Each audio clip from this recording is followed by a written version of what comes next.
Bonjour et bienvenue dans cette nouvelle vidéo intitulée « Pourquoi la CAF veut organiser la CAN tous les 4 ans ?» Si tu es nouveau sur la chaîne, je suis Kevin Panafrica et je fais des vidéos pour comprendre le monde dans tous ses états. Donc n'oublie pas de t'abonner et de me dire dans les commentaires le pays dans lequel tu regardes cette vidéo. C'est parti.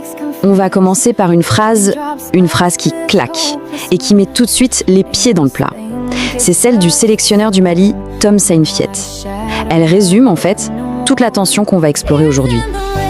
D'un côté, on a une tradition profondément ancrée, et de l'autre, une nouvelle vision qui bouscule tout. Alors, que se passe-t-il vraiment au cœur du football africain? Pour bien comprendre, voici le plan de route. D'abord, les faits. Rien que les faits. Qu'a décidé la CAF. Ensuite, on va décrypter leur logique officielle. Puis, on va basculer de l'autre côté en se penchant sur les critiques et les soupçons d'influence. Après ça, on pesera le pour et le contre, ce qu'on peut y gagner, ce qu'on peut y perdre. Et on terminera sur ce qui est peut-être le plus important, la même du football africain. Allez, on entre dans le vif du sujet. Le 20 décembre 2025, Patrice Motsepe, le président de la CAF, prend la parole et annonce quelque chose qui va changer en profondeur le visage de la Coupe d'Afrique des Nations. Regardez bien cette frise. D'un côté, on a près de 60 ans d'histoire, de 1968 à 2027. La CAN, c'était le pouls du continent tous les 2 ans, un vrai rituel. Et de l'autre, la rupture.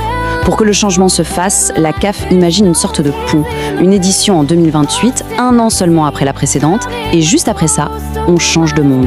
On passe à un tournoi tous les 4 ans, une nouvelle ère. Mais l'annonce ne s'arrête pas là. Pour éviter de créer un vide, parce qu'une CAN plus rare, ça veut dire moins de matchs, la CAF lance en parallèle un tout nouveau tournoi.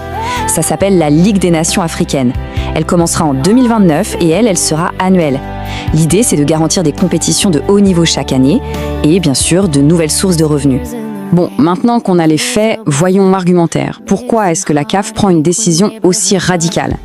Officiellement, ce changement est présenté comme une solution logique et pragmatique à des problèmes qui durent depuis longtemps. Le discours officiel, c'est qu'on veut régler plusieurs problèmes d'un coup. Le premier, c'est le calendrier. Il s'agit de s'aligner sur le reste du monde et surtout de mettre fin à ce conflit permanent entre les clubs européens et les sélections africaines. Ensuite, on parle des joueurs. Il faut les protéger, ils jouent trop. Et enfin, le nerf de la guerre, l'argent. L'idée, c'est qu'en rendant la CAN plus rare, elle deviendra plus précieuse, plus prestigieuse et donc elle rapportera beaucoup plus. Cette phrase du président Motsepe, elle est très claire. Les mots importants, ce sont indépendance financière et synchronisation. La vision, c'est de faire du football africain un acteur puissant et autonome sur la scène mondiale. Et pour ça, selon la CAF, il faut adopter les mêmes standards que les autres. Et cet argument financier, attention, il n'est pas juste théorique, il est très concret. Regardez ces chiffres. La prime pour le vainqueur augmente,